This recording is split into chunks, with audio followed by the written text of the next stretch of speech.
సహోదరులందరూ కూడా యేసుక్రీస్తు వారు నా హృదయపూర్వక వందనాలు తెలియజేసుకుంటున్నాను. ప్రార్థన చేసుకుని దేవుని వాక్యాన్ని ధ్యానించుకుందాం. ప్రార్థిస్తాను. ఏకీభవించండి. మహాపరిశుద్ధులను మహాగణుడమైన మా ప్రియపరులకు తండ్రి, మీ ఘనమైన శ్రేష్టమైన అమూల్యమైన నామానికి స్తుతులు స్తోత్రాలు. మీరు మమ్మల్ని ప్రేమించి మా ఆయుష్కాలని భూమిని పొడిగించి ఈ మీ కుమారుడు పునరుద్ధాన దినంలో తండ్రి మీ మాటలు ఆలోచించడానికి, మీ మాటలని మరొకసారి మేము పరిశీలించి మా జీవితాల్లో మీకు ఇష్టమైన అయిష్టమైన వాటిని తీసుకుని మీకు ఇష్టమైన రీతిగా బ్రతకడానికి మరొక అవకాశాన్ని అనుగ్రహించారు. అందుని బట్టి స్తుతులు స్తోత్రాలు. విచిత్రంగా నేను తండ్రి తండ్రి సమయోచిత జ్ఞానాన్ని అనుగ్రహించండి. వినుచున్న మీ పిల్లలు వినగలిచేవి గ్రహించే మనసును అనుగ్రహించి మేమందరము కూడా మిమ్మల్ని మహింపరిచే రీతిలో, కేవలం మేమందరం కూడా తండ్రి మీకోసం బ్రతికే రీతిలో మేము ఆలోచించడానికి సహాయం అనుగ్రహించమని, సమస్తం ద్వారా మీరు ఘనతమయం పొందమని మా కొరకు త్వరగా రాన్న మా ప్రభుని ప్రియకుమారుడైన యేసుక్రీస్తును ప్రార్థన ఇచ్చిన తండ్రి, ఆమేన్. ఈ దినాన్ని మనం నేర్చుకోబోతున్న అంశం, మనుషుడు పాపాన్ని ఒప్పుకుంటే రక్షణ, లేకపోతే కప్పుకుంటే రక్షణ.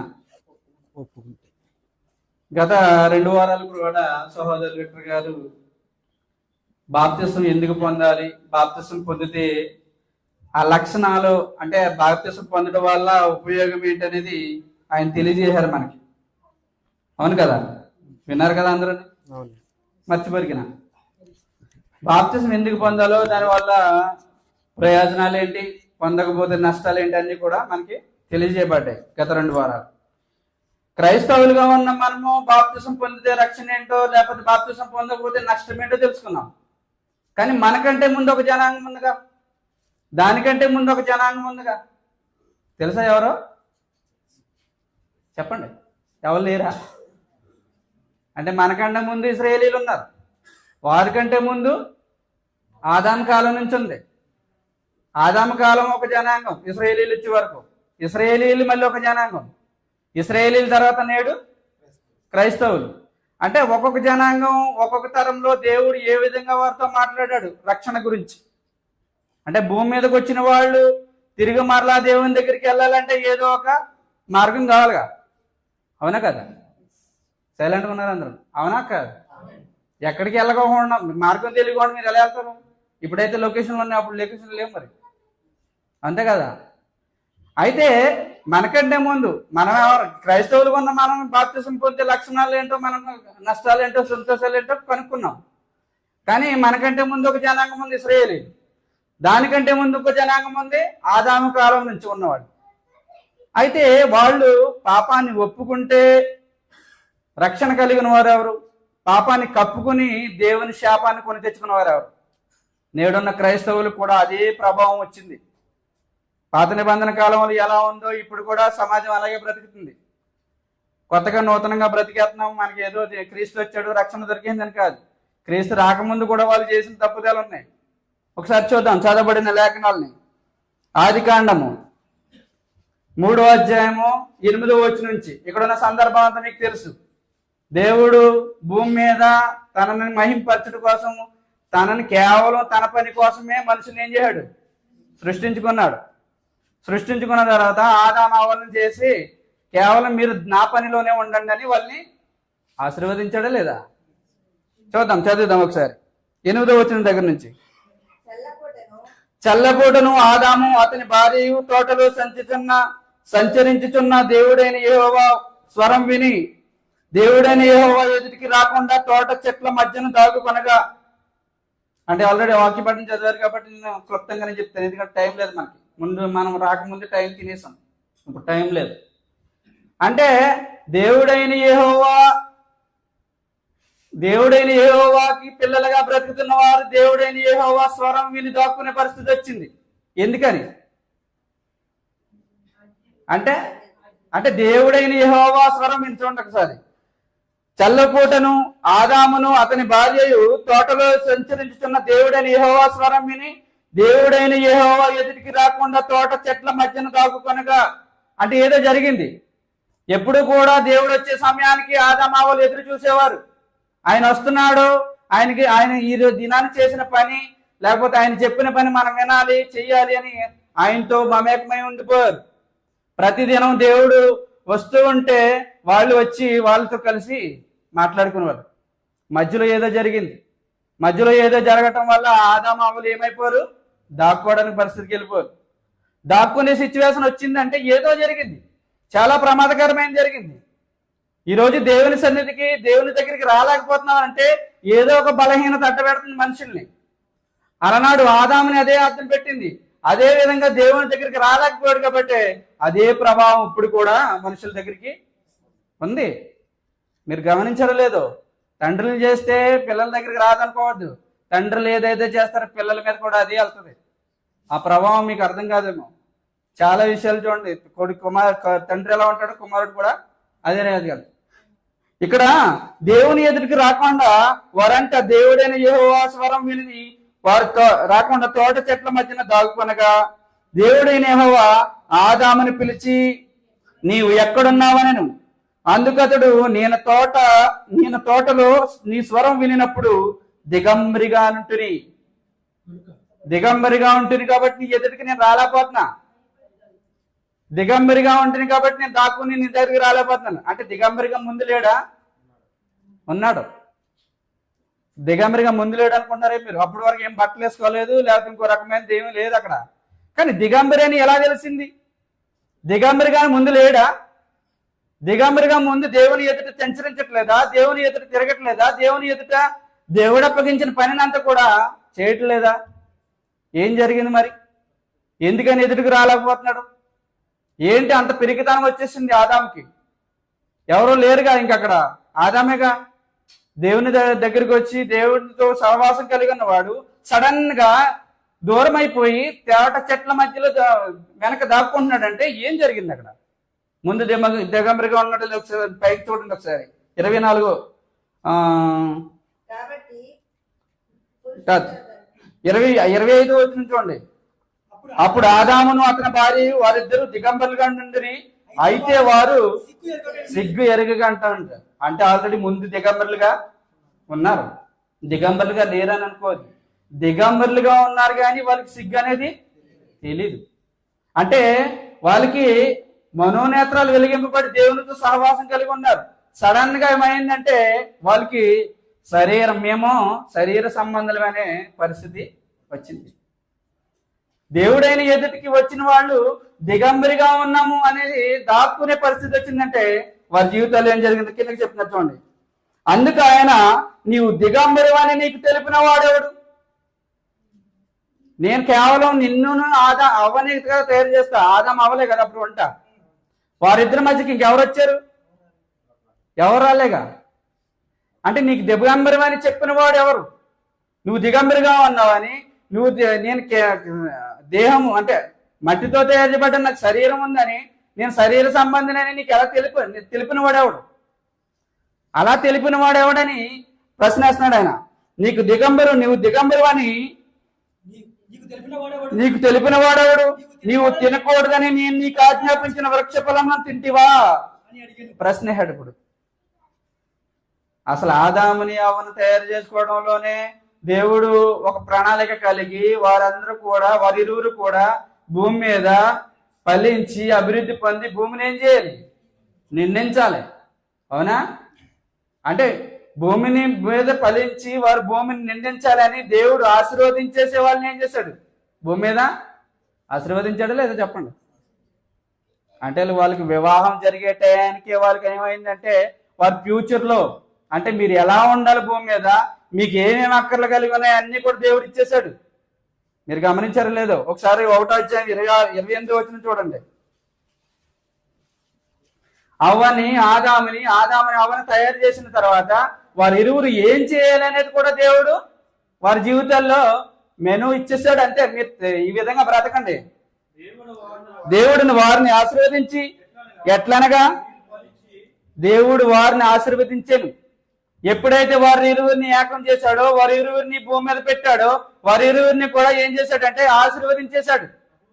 దేవుడు ఆశీర్వదించేసి చెప్పాడు మీరు ఇలా ఉండాలి భూమి మీద అనేసి. ఓకే, ఎట్లనగా మీరు ఫలించి అభివృద్ధి పొంది విస్తరించి భూమిని నిండించి దాన్ని లోపరుచుకొనిడి.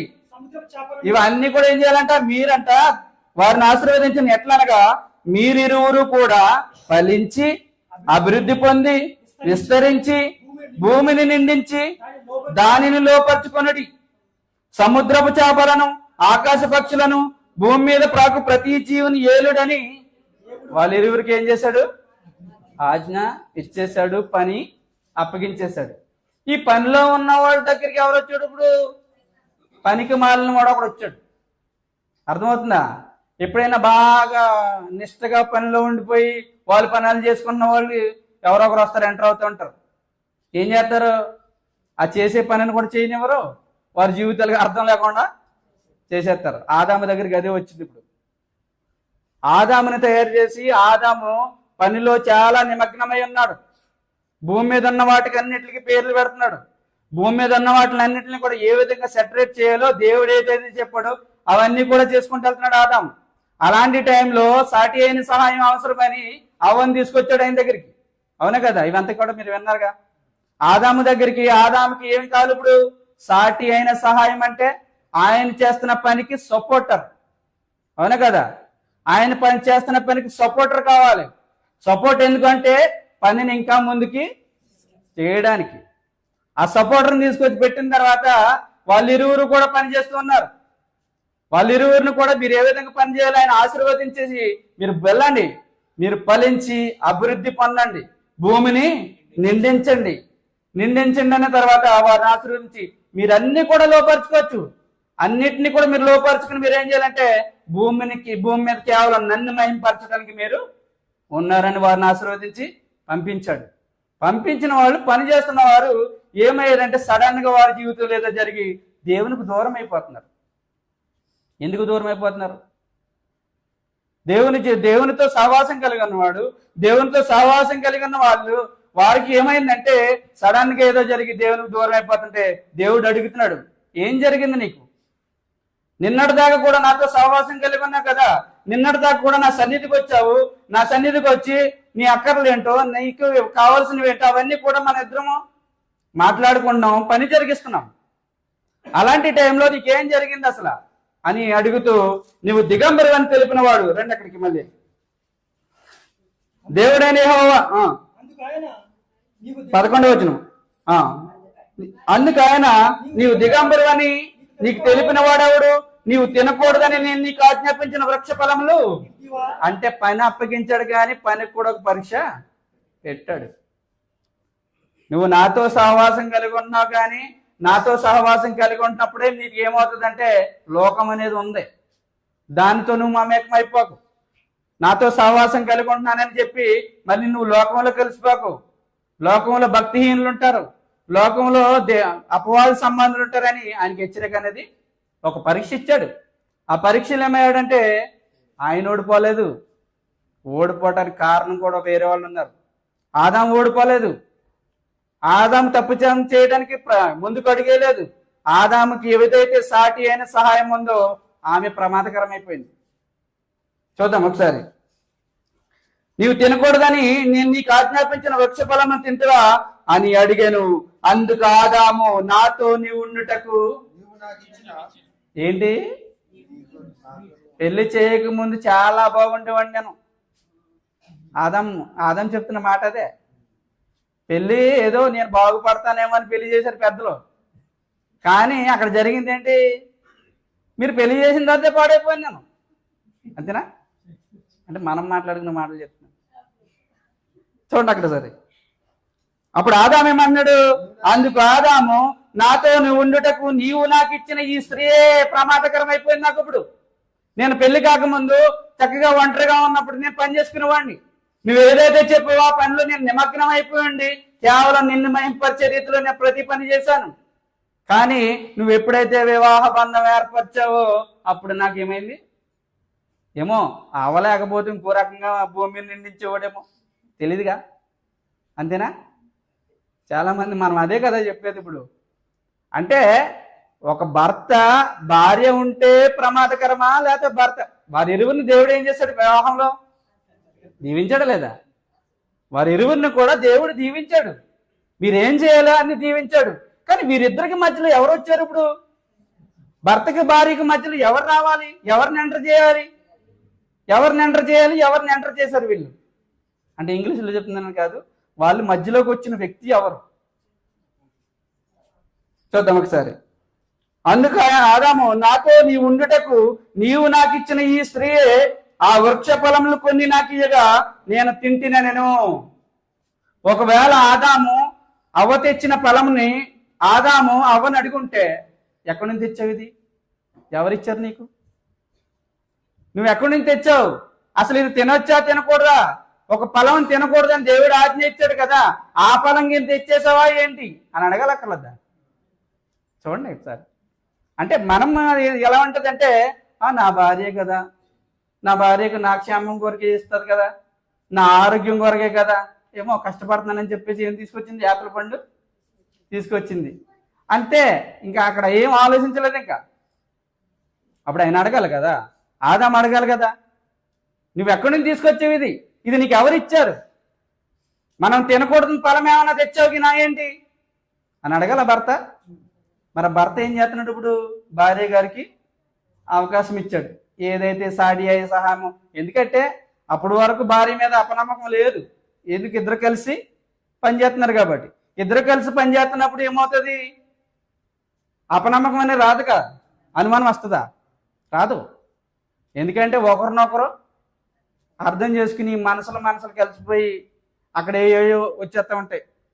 ఎందుకంటే నువ్వు లేకపోతే నేను లేను, నేను లేకపోతే నువ్వు లేవనే డైలాగులు వస్తాయి. కానీ అసలు ప్రమాదం అయిపోతుంది. ఇది ప్రమాదం అయిపోతుందని ఆదాము ఆలోచించుకోకుండా, అందుకు ఆదాము, నాతో నుండుటకు నీవు నాకు ఇచ్చిన ఈ స్త్రీ ఆ వృక్ష ఫలములు కొన్ని నాకు ఇయ్యగా నేను, ఒకవేళ దేవుడు అడిగినప్పుడు నువ్వు దిగంబరిగా ఉన్నావని నీకు తెలిపిన వాడు ఎప్పుడు అంటే ఆదాము తప్పొప్పుకుంటే కనుక ఏదైనా మరొక విధిగా దేవుడు ఆశీర్వదించేవాడేమో, క్షమించేవాడేమో.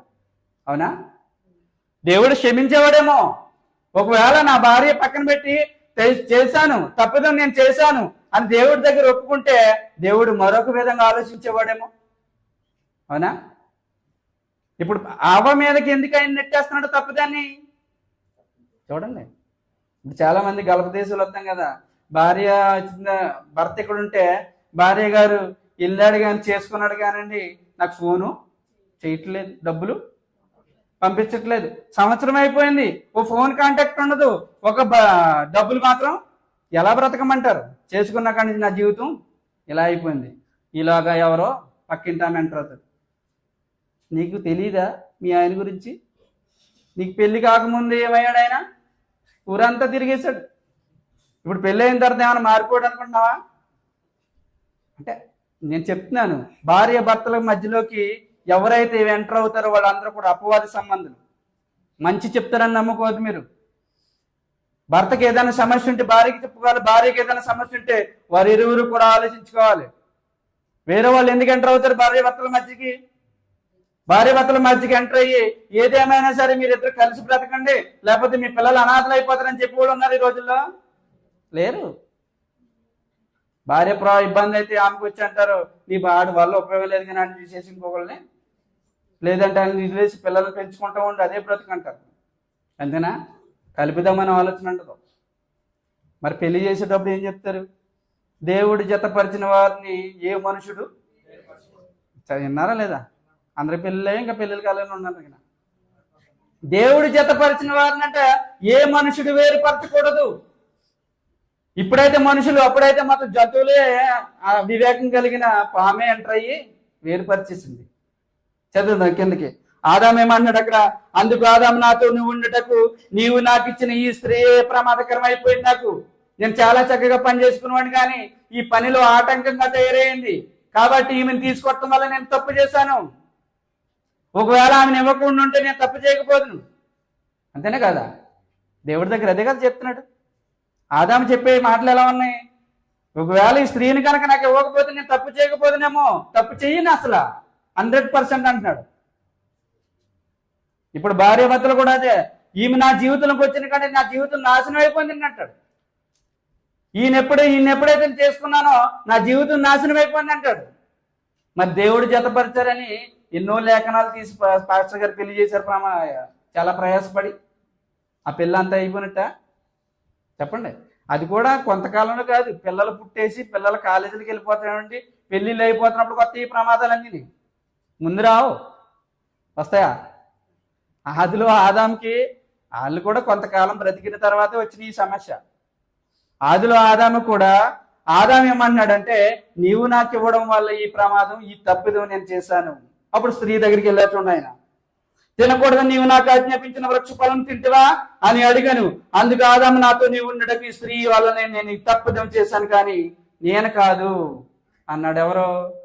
ఆదాము. ఓకే, స్త్రీ దగ్గరికి వెళ్ళాడు. అప్పుడు దేవుడైన యెహోవా స్త్రీతో నీవు చేసినది ఏమిటని అడగగా, ఎందుకు వెళ్ళాలి ఈయన? అవసరమా?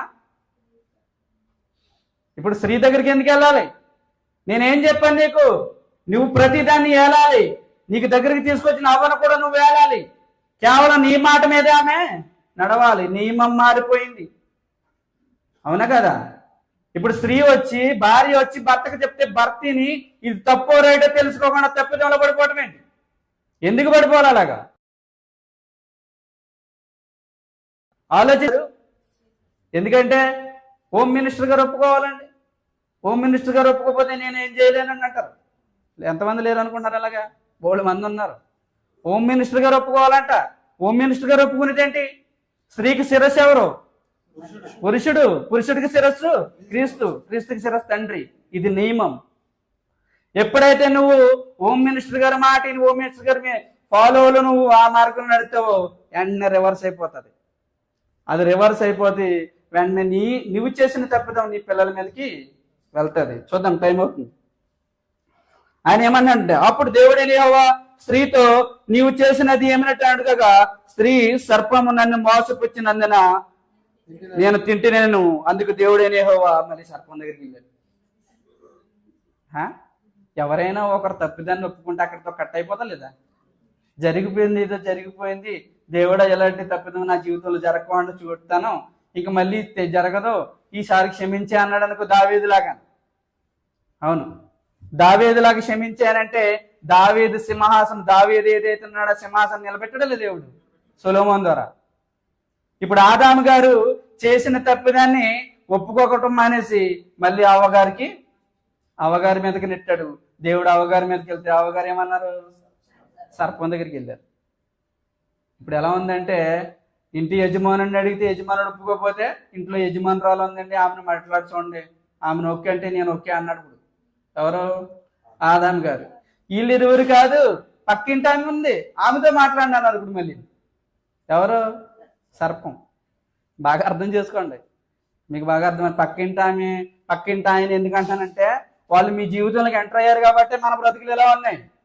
ఈ రోజుకి కూడా నా భార్య నన్ను నమ్మట్లేదు, నా భర్త నన్ను నమ్మట్లేదని ఎంతో మంది వాళ్ళు మనసులో ఉన్న దుఃఖాన్ని, మనోవేదన తెలియజేస్తూ ఉన్నారు. ఎందుకని?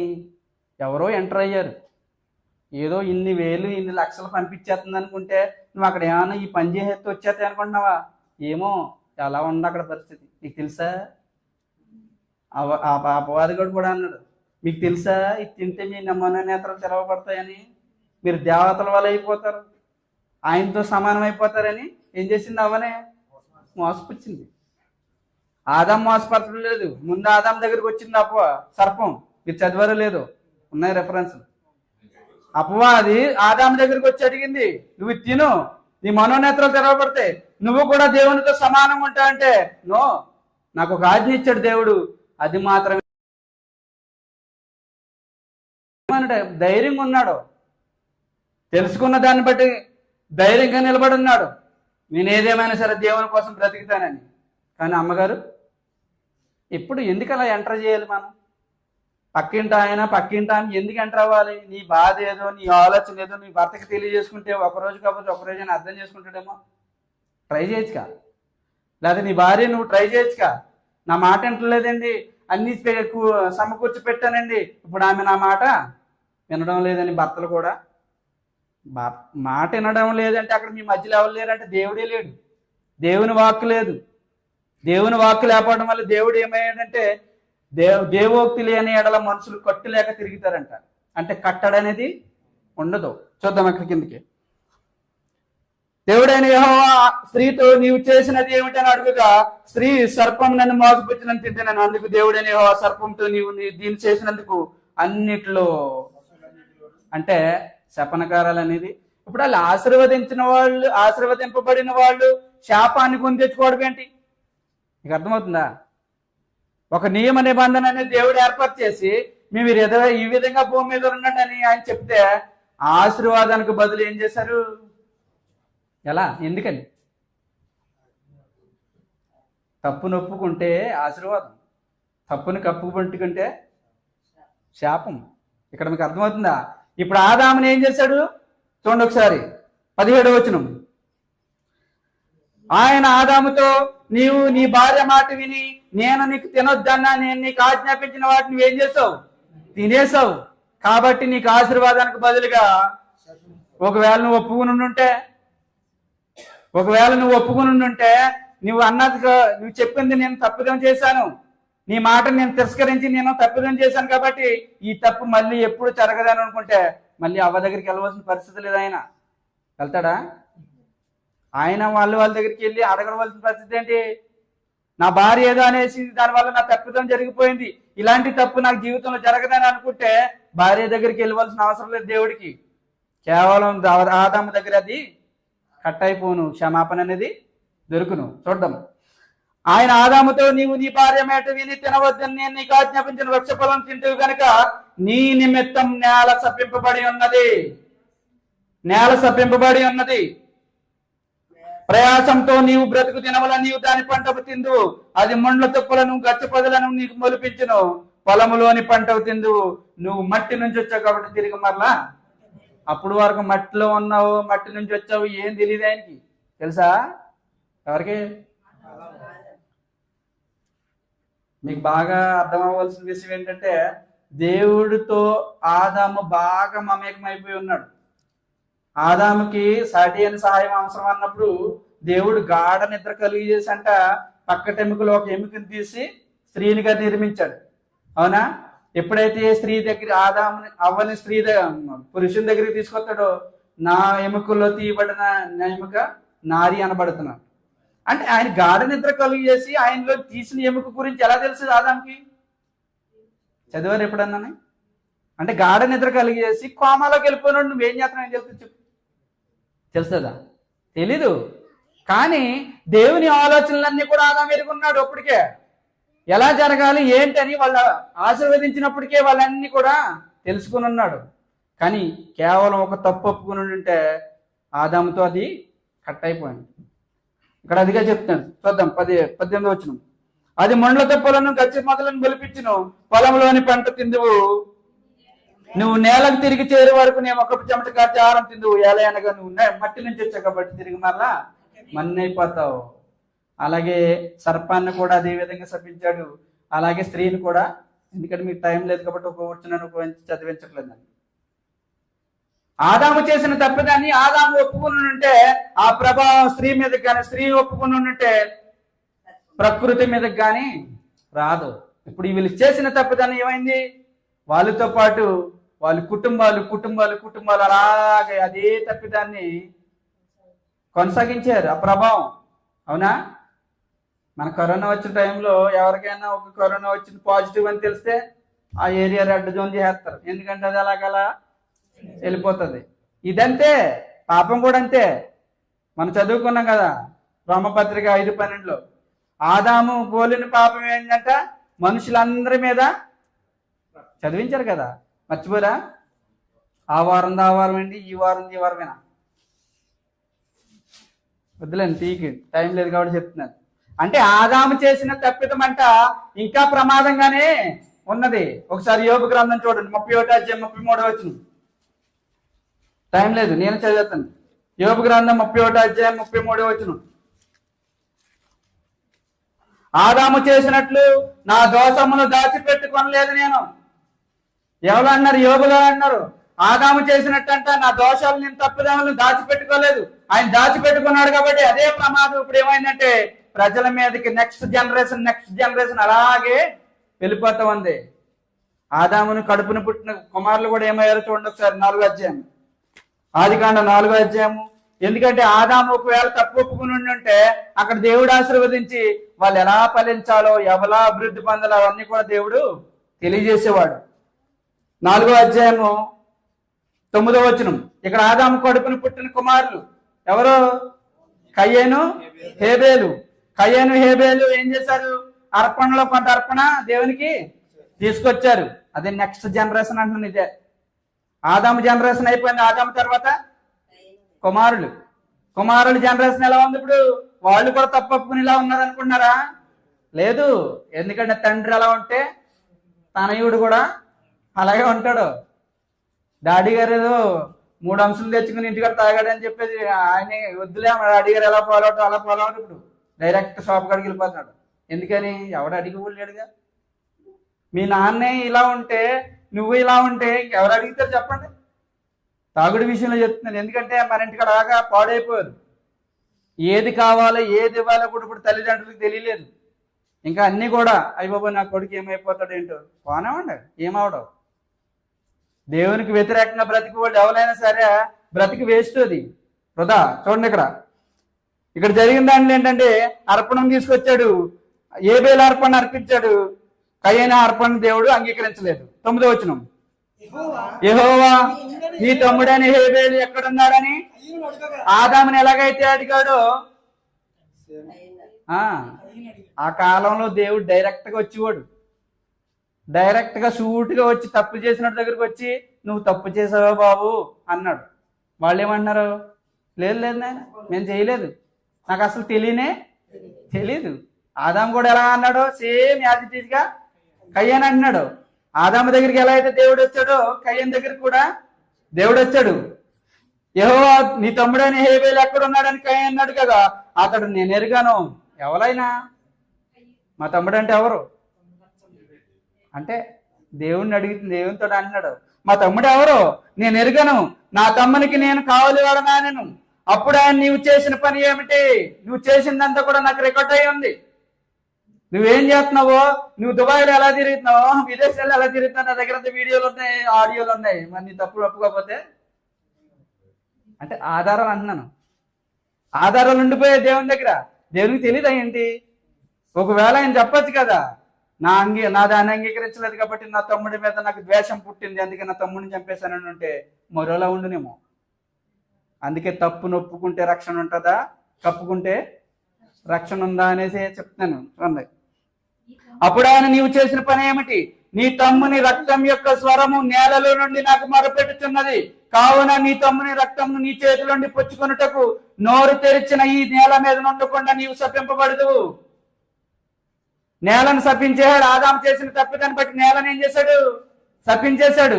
ఇప్పుడు నేలను మీద ఉండకుండా మనిషిని అంటే నెక్స్ట్ జనరేషన్ ఏమైంది అంటే నేల మీద ఉండకుండా మనుషుడు బాగా ఆలోచించండి. అంటే ఫస్ట్ జనరేషన్లో ఏమైంది? మనుషుడు చేసిన తప్పిదాన్ని బట్టి నేలని శపించాడు. నీ గచ్చ తీగలు ముళ్ళ పొదలు తప్ప ఏమి దీంట్లో ఫలాలు రావు. నువ్వు ఫలం వేస్తావు, పంట వేస్తావు, అన్ని వేస్తావు, కానీ నీకు సరిగ్గా దానికి ఫలము అంతే కదా. ఇప్పుడు ఫలం ఇవ్వట్లేదు కాబట్టి విదేశాలు వచ్చాం కదా మనం, అంతేనా? ఒకటి సేలు బాగుండి అన్ని బాగుంటే ఇక్కడికి ఎందుకు వస్తాం మనం? వస్తామా? రాము. ఇంతకు ముందులా లేవు కాబట్టి ఇప్పుడు విదేశాలంట ఏదో ఒక 12 బాబు చాలా ఇబ్బందులు ఉన్నాం, చాలా పరిస్థితుల్లో విజిట్లో బోల్డ్ మంది ఉన్నారు. ఎందుకంటే దేవుని యొక్క ఆలోచన ఎలా ఉందంటే మనుషుడు మారాలి. ఆ తప్పిదాన్ని ఒప్పుకుంటే నేను ఆశీర్వాదాన్ని ఇస్తున్నానంటే కయ్యేను కూడా ఏం చేస్తున్నాడంటే కావున నీ తమ్ముని యొక్క రక్తము నీ చేతిలో నుండి పుచ్చుకున్నటకు నోరు తెరిచిన ఈ నేల మీద నుండకుండా నీవు శపింపబడదు. బడినవాడు నీవు నేలను స్వేచ్ఛపరిచినప్పుడు అది నీకు సారమేక మీద తెలియదు. నీవు భూమి మీద దిగంబరువై దేశదిమ్మరువై తిరిగేస్తావు. అంటే ఆయన ఒకవేళ తప్పుని ఒప్పుకొని ఉంటే కయ్యేను ఇవన్నీ వస్తాయా? ఎక్కడ పంట వేసినా ఏమవుతుంది? అది 10,000 ఎత్తి 20,000 కాసేసింది అంటారు రొయ్యల్ని. ఎందుకంటే అక్కడ లెక్క తెలియలేదు. అంటే చాలా ఎక్కువగా వచ్చేసింది కౌంట్. అంటే లాభం ఎక్కువ వచ్చేసింది. మనం అనుకున్న ఎస్టిమేట్ కంటే ఎక్కువ వచ్చేసింది. ఇక్కడ అదే చెప్తున్నాడు. నువ్వు చేసిన పనికి నీవును నీతో పాటు ఈ భూమి కూడా శపింపబడింది. కాబట్టి నువ్వేం చేసినా కూడా నీకు దొరకదు. ఆహారం తినాలని, అన్ని చేయాలని, అన్ని పంటలు కొయ్యాలని అంటావు, నీతో పాటు నీ భూమి మీద కూడా శపింపబడింది. ఇప్పుడు నెక్స్ట్ జనరేషన్ ఒప్పుకున్నదా? ఆదాము ఒప్పుకుని ఉంటే, ఆదాము ఒప్పుకుని ఉంటే ఆయన ఆశీర్వదింపబడింది వేరే విధంగా, లేదా అదే ఆశీర్వాదాన్ని దేవుడు కొనసాగించేవాడేమో. ఆయన ఒప్పుకోబడ్డాన్ని బట్టి మళ్ళీ ఏం చేశాడు? కుమారుని మీదకి వచ్చింది. కుమారులు కూడా చెప్పండి, తండ్రి లేదు, మా జీవితాలు ఏదో అయిపోయిందిలేండి, వాళ్ళు బాగా బతికితే చాలండి అని మీ ఇష్టమైనటువంటి బతికేస్తున్నారు. కానేమో మీరు చేసిందంతా కూడా వెళ్ళిపోతుంది అక్కడికి. మీరు చేసిన పాపాలన్నీ కూడా మీ పిల్లల మీదకి అదే ప్రభావం వెళ్ళిపోతుంది. ఎందుకంటే నువ్వు ధైర్యంగా ఖండించలేవు కాబట్టి. ఖండించగలుగుతావా? ఇప్పుడు తండ్రి ఆలోచనాత్మకంగా ఉండి పరిపూర్ణుడిగా పరిశుద్ధుడిగా ఉంటే కుమారుని ఖండిస్తాడా లేదా? ఈ విషయంలో నువ్వు ఎందుకు చేసావు ఇలా? నిన్నెవరు మార్చారు ఇలా? కాలేజీకి వెళ్ళక ముందు నువ్వు బాగుండేవాడు కదా, కాలేజీకి వెళ్ళిన తర్వాత నీకు ఎందుకు ఇలాంటి స్నేహితులు వచ్చారు, స్నేహితులు వచ్చారు, నువ్వు ఎందుకు పాడైపోయావు అనగలుగుతాడా లేదా? మనమే తప్పిదాల్లో ఉంటే మన పిల్లల్ని ఏం ఖండిస్తాం? అవునా?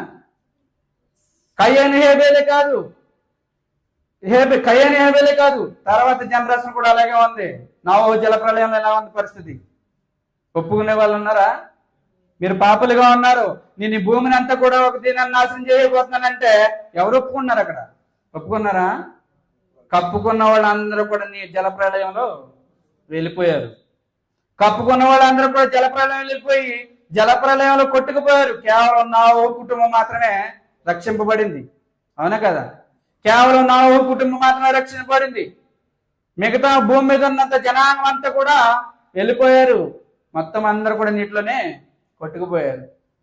కొన్ని సోదొమ గొమొర్ర పట్టణంలో ఏమన్నా రక్షణ ఉందా? చెప్పండి. తర్వాత అబ్రహాం కాలానికి వచ్చేటప్పటికి సోదొమ గొమొర్ర పట్టణాల్లో, ఆ పట్టణం సోదొమ గొమొర్ర అంటే 2 పట్టణాలు. ఆ 2 పట్టణాల్లో కూడా కేవలం అక్కడ లోతు కుటుంబం తప్ప మిగతా వాళ్ళందరూ ఏం చేశారు? తప్పును ఒప్పుకున్నారా, కప్పారా? చెప్పండి. కప్పుకున్నారు. దేవదూతలు వచ్చినా కూడా దేవదూతలతో కాదు సైనించడానికి చూశారు తప్ప వీళ్ళు దేవదూతలు మనల్ని నాశనం చేయడానికి వచ్చారు. తప్పును ఒప్పుకుందాం. మీరు ఇంత ఘాతకానికి కట్టద్దు. మీరు వీళ్ళని కూడా మీరు కూడాలనుకుంటున్నారు కాబట్టి వాళ్ళతో వద్దు, నా కుమార్తెని తీసుకెళ్ళండి అన్నాడు లోతు. అన్నాడా లేదా? విన్నారు కదా? ఎప్పటికప్పుడు వింటమే మనం. రిమూవ్ ఎవరన్నా ఏదానంటే మాత్రం అది స్టోరేజ్ అయి ఉంటుంది. నువ్వు పలానా టైంని ఇలా అన్నావు అనేసి. దేవుడు అన్న విషయాలు, దేవుని వాక్యం మాత్రం మనకి మనసులో ఉండదు. ఎందుకంటే అది మనకు అవసరం లేదు కదా. మనం పోయేది పాతాలను కాబట్టి ఇంక మనకి ఏమీ అవసరం లేదు. లోతు కుటుంబం కూడా అదే రీతిగా దేవునితో యథార్థంగా బ్రతికారు కాబట్టి వాళ్ళు దేవుని మాటల్లో బ్రతికారు. పోనీ అలాగని నెక్స్ట్ జనరేషన్ యాకోబు కాలానికి వచ్చేటప్పటికి యాకోబు కుమారులు 12 మంది ఎలా ఉన్నారు పరిస్థితి? చెప్పండి. అక్కడ ఏసౌని తీసుకెళ్ళి వీడు కలలకనేవాడు, వీడు బాగా మంచి అంగీలు కుట్టించుకుని తిరుగుతాడని చెప్పేసి వాళ్ళకి ఏం పుట్టింది? ద్వేషం పుట్టింది. అప్పుడు వాడిని ఏం చేశారంటే ఆ అంగీలు తీసేసి గుంటలో పడేశారు. మళ్ళీ మిజ్జానీయులకి అమ్మేశారు. అప్పుడు ఒక మేక పిల్లని చంపి అదే రక్తం ఆ అంగీకి రాసి తండ్రి దగ్గరికి తీసుకొచ్చారు. తండ్రి అడిగాడు, నీ తమ్ముడు ఎక్కడా? మీతో మిమ్మల్ని కనుగొనడానికి, మీతో కలిసి ఉండడానికి మీ తమ్ముడు వచ్చాడు కదా. ఆయన్ని ఏం చేశారంటే ఒక పెద్ద సింహం వచ్చేసి, ఒక పొట్టేలు వచ్చేసి ఆయన్ని తినేసింది. కేవలం ఈ అంగీ మాత్రమే ఊరుకున్నాడు దేవుడు. తిండి లేకుండా చేసేసాడు. అర్థమవుతుందా? అంటే ఒక జనరేషన్ మనం ఆలోచించినప్పుడు నెక్స్ట్ జనరేషన్ కూడా ఏమవుతుందంటే అదే పాపం ప్రభావం చూపిస్తుంది. అదే పాపం ప్రభావం చూపిస్తే మళ్ళీ ఏమవుతుందంటే వాళ్ళు మారట్లేదు, దేవుని ఆశీర్వచనం పొందుకోవట్లేదు, శాపవచనాన్ని పొందుకుని దేశ దిమ్మర్లుగా తిని చేస్తున్నదంత కష్టం అంతా కూడా ఎక్కడికి వెళ్ళిపోతుందంటే గంగలో పోతుంది అంటారు కదా. అంతేనా? ఒకవేళ వాళ్ళు తప్పిదాన్ని ఒప్పుకుంటే దేవుడు అవకాశాన్ని ఇచ్చేవాడేమో. చూడండి 5వ అధ్యాయం ఒకసారి చూడండి, రోమపత్రిక 5వ అధ్యాయము. ఆదాము చేసిన తప్పిదాన్ని బట్టి మన మీదకి వచ్చింది అనుకోకండి, అక్కడ కూడా మనం తప్పు చేసామంట. రామేయులకు రాసిన పత్రిక 5వ అధ్యాయము 12వ వచనం. ఇట్లుండగా ఒక మనిషిని ద్వారా, ఎవరో మనిషి, ఒక మనిషి అంటే ఎవరు? ఆ, ఆ. ఇట్లుండగా ఒక మనుషుని ద్వారా పాపము ద్వారా మరణమును లోకములు ఎలాగ ప్రవేశించును, అలాగుననే మనుషులందరూ పాపం చేశా అంటే ఆదాము చేసిన పాపమే మన మీదకి రాలే. మనం కూడా నెక్స్ట్ జనరేషన్లో ఏం చేస్తున్నాం? నా తండ్రి చేతి చేశాడు కానీ నేను మాత్రం చేయనని నిలబడేవాడు ఎవరున్నారా? లేదు. ఆదాము ఎలాగైతే చేశాడో అదే మెంటాలిటీ, అదే క్యారెక్టర్ వెళ్ళిపోతుందంట. మనుషులందరూ పాపం చేశాడు అన్నాడు. అంటే ఇప్పుడు ఆదాం పాపం చేశాడు కాబట్టి మనుషులందరి మీద పాపం ఉందని అనుకోవద్దు మీరు. మనం కూడా పాపం చేస్తున్నామంట. దేవుని ఆజ్ఞను అతిక్రమిస్తున్నాం కాబట్టి, తిరస్కరిస్తున్నాం కాబట్టి మనం ఏమవుతున్నాం? ఆయన ఆజ్ఞను అతిక్రమించడమే పాపం. మనుషులందరూ పాపం చేసినందున మరణము అందరికీ సమాప్తమైపోయింది, వ్యాప్తి అయిపోయింది. ఒకవేళ ఈ జనరేషన్ మీరు మారుంటే ఆదాం మీకు సంబంధం లేదు. దేవుడు అందుకే ఏ జనరేషన్కి ఆ జనరేషన్కి ఒక బుక్ అని తయారు చేశాడు తీర్పు గురించి. ఆదాము కాలం మొదలుకొని అబ్రహాము యాకోబు కాలం వరకు ఒక కట్టడ, ధర్మశాస్త్రం లేదప్పుడు. డైరెక్ట్ సూటిగా దేవుడు వచ్చి అడిగేవాడు, మీరు చేసిన తప్పులు ఏంటి, సరి చేసుకోండి అని. అందుకే ఇందాక పాడాం కదా, పాపములను ఒప్పుకొందరు కానీ కప్పు కొనక విడిచిపెట్ట కప్పుకుంటాం. అందుకే పాట పాడించాను. పాపములు ఒప్పుకుంటాం బాప్తిసంలో, తర్వాత కప్పుకుని తిరుగుతూ ఉంటాం. దేవుడు మనకి అర్థం కాదు. కాబట్టి ఆ జనరేషన్లు అంతా కూడా ఆదాము కాలం చేసిన పాపమే ఇప్పటికీ కూడా మనుషుల మీద వెళ్తుందంటే మనుషులు దాన్ని అర్థం చేసుకోవట్లేదు. మారు మనసు అనుభవమే ఎరుగుకుందిరట. మారు మనసు అనుభవం ఎరుగుంటే బాప్తిసంలోనే ఎరగాలి, తర్వాత రాదది. ముందే చేసుకోవాలన్నీ. దేవుడు తర్వాత ఏదో అవకాశం ఇస్తాడో చూద్దామని అనుకోవద్దు.